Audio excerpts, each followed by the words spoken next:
Parkside Drive remains one of the most dangerous roads for pedestrians and cyclists in the entire city, with drivers continuing to speed here more than anywhere else. And now the latest survey of local residents says something needs to be done, and soon.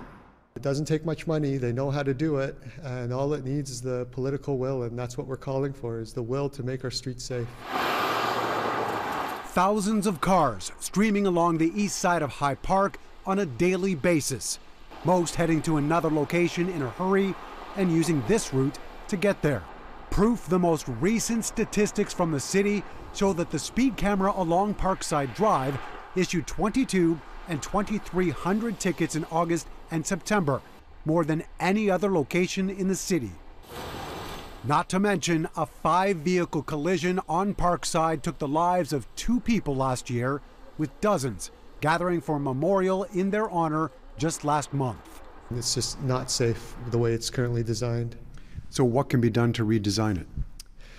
Temporarily, they can put in some bike lanes. It doesn't require you to rip up the road. That's what they did on Bloor Street. They redrew some lines, they added bike lanes, and that immediately calmed down the street. The most recent study done by the city surveyed road users, local community members, and other stakeholders, showing that excessive speeding, not enough sidewalk space, and a lack of bike lanes are the top concerns.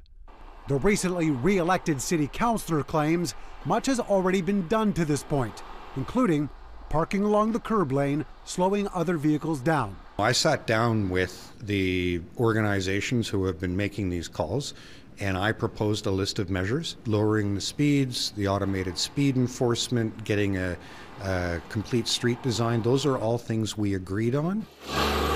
Work has now already started to install a new stoplight at Parkside and Jeffrey Street beyond the lights that already exist. Other changes require further study. How long does something like that take?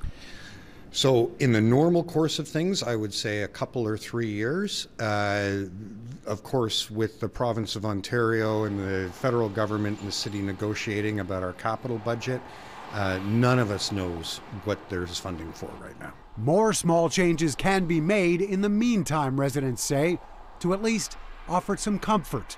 Until then, drivers will continue to speed by without a care.